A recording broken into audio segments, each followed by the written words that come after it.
दोस्तों इस वीडियो में जानेंगे अयोध्या मंदिर का इतिहास जो बहुत पुराना है। 1528 से लेकर 2023 तक का अयोध्या मंदिर का इतिहास और अयोध्या मंदिर कैसे बना। दोस्तों अवध नगरी अयोध्या मूल रूप से मंदिरों का शहर रहा है।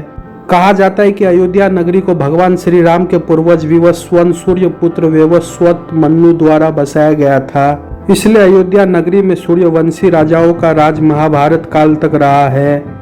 अयोध्या नगरी के दशरथ महल में ही प्रभु श्री राम का जन्म हुआ। रत्न आभूषणों से भरी इस नगरी की अतुलनीय छत और खूबसूरत इमारतों का वर्णन वाल्मीकि रामायण में ही मिलता है। इसलिए तो महर्षि वाल्मीकि ने रामायण में अयोध्या नगरी की शोभा की तुलना करते हुए इसे दूसरा इंद्रलोक कहा है। पौराणिक कथा कहानियों के अनुसार प्राचीन काल में भगवान श्री राम के जल समाधि लेने के बाद और महाभारत युद्ध के बाद अयोध्या के उजाड़ा होना और फिर से बसने का वर्णन मिलता है। लेकिन श्री राम जन्मभूमि अयोध्या और यहाँ बने श्री राम मंदिर को एक नहीं बल्कि कई बार आक्रमणों का सामना करना पड़ा। अयोध्या को नष्ट करने के लिए मुगलों द्वारा कई अभियान भी चलाए गए। मंदिर में भारी ढांचा खड़ा किया गया, भव्य मंदिर तोड़ा, मस्जिद बनवाए गए, लेकिन प्रभु श्री राम की जन्मभूमि कभी भी नष्ट नहीं हो सकी। वैसे तो अयोध्या नगरी की इतिहास त्रेता युग से भी पुराना है। अयोध्या राम जन्मभूमि देश के सबसे लंबे चलने वाले केस में एक है। राम जन्मभूमि का इतिहास बहुत पुराना है। 1528 से लेकर 2023 तक श्री राम जन्मभूमि के पूरे 495 वर्ष के इतिहास में कई मोड़ आए। इसमें 9 नवंबर 2019 का दिन बेहद खास रहा जब 5 जजों के संवैधानिक बेंच ने ऐतिहासिक फैसला सुनाया। 1528 में मुगल बादशाह बाबर के सिपा सलार मीर बाकी ने विवादित जगह पर मस्जिद का निर्माण कराया। इस स्थान को लेकर हिंदू समुदाय के लोग द्वारा यह दावा किया गया है कि यह भगवान राम की जन्मभूमि है और इस स्थान पर एक प्राचीन मंदिर भी था। हिंदू पक्ष के लोग ने मस्जिद में बने 3 गुंबदों में एक गुंबद के नीचे भगवान राम का जन्म स्थान बताया। श्री राम जन्मभूमि पर जहां मस्जिद का निर्माण किया गया वहां के आसपास के कई स्थानों पर पहली बार 1853 में दंगे हुए। इसके बाद 1859 में अंग्रेजी प्रशासन ने विवादित स्थानों के पास बाण लगा दी और मुसलमानों को ढांचे के अंदर, वही हिंदुओं को बाहर चबूतरे के पास पूजा कराने की इजाजत दे दी। अयोध्या श्री राम जन्मभूमि का असली विवाद 23 सितंबर 1949 को तब हुआ जब मस्जिद में भगवान राम की मूर्ति मिली। इसे लेकर हिंदू समुदाय के लोग कहने लगे कि यहाँ साक्षात भगवान राम प्रकट हुए हैं। वही मुस्लिम समुदाय के लोग ने आरोप लगाया कि किसी ने चुपके से यहाँ मूर्ति रखी। ऐसे में यूपी सरकार ने तुरंत मूर्तियों को वहां से हटाने के आदेश दिए, लेकिन जिला मजिस्ट्रेट डीएम के नायर ने धार्मिक भावनाओं को ठेस पहुंचने और दंगे भड़काने के डर से इस आदेश में असमर्थ जताई। इस तरह से सरकार द्वारा इसे विवादित ढांचा मानकर ताला लगा दिया गया। ऐसे ही कई याचिकाएं हुए और केस दर्ज हुआ पर 9 नवंबर 2019 को सुप्रीम कोर्ट के 5 जजों के बेंच ने श्री राम जन्मभूमि के पक्ष में फैसला सुनाया।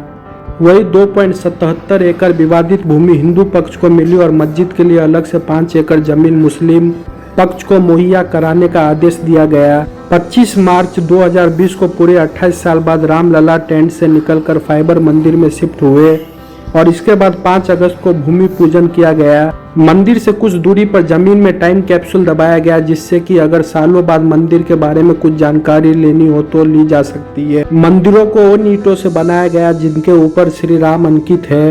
इन ईंटों के उपयोगों के बीच उनमें से कुछ 30 वर्ष से अधिक समय से उपयोग में नहीं आ रही है। इन पुरानी ईंटों को एक और नाम भी है जिसे रामशिला कहा जाता है। मंदिर का निर्माण प्राचीन पद्धति से किया गया, इसलिए मंदिर में कहीं भी स्टील या लोहे का इस्तेमाल नहीं किया गया। सोमपुरा आर्किटेक्ट ने मंदिर का डिजाइन बनाया है। सोमपुरा का यह परिवार 1000 सालों से मंदिर और भवन निर्माण में पारंगत है।